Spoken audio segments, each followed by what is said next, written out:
Peringatan Trisuci Waisak tahun 2569 Buddhis Era tahun ini dilaksanakan oleh segenap umat Buddha di seluruh dunia.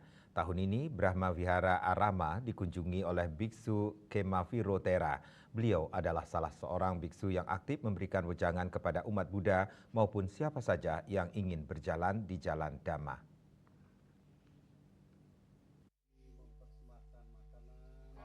Mengunjungi Brahma Wihara Arama yang berlokasi di Desa Tegehe, Kecamatan Banjar Buleleng, baik umat dan pengunjung akan disuguhkan dengan pemandangan dan suasana yang menyejukkan. Selain sebagai tempat bermeditasi, wihara juga bisa menjadi titik-titik bersuah foto yang menarik. Salah satu bangunan rumah di area wihara tampak seorang biksu atau bante yang kebetulan singgah. Dia adalah biksu Kemaviro Thera, biksu asal Kabupaten Tabanan yang kini mengabdikan dirinya pada ajaran Buddha. Cari kesempurnaan lokutara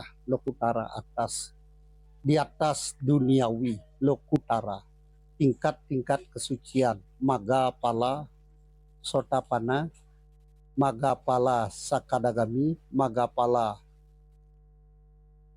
Anagami, Magapala Arhata.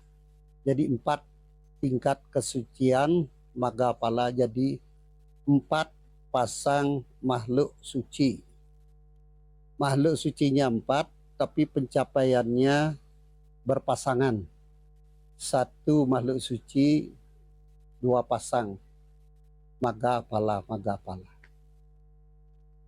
Pada kesempatan tersebut pada pukul 11 siang, beberapa umat sedang menunggu biksu Kemaviro Thera untuk berdana bika atau menyajikan makanan kepada sang biksu.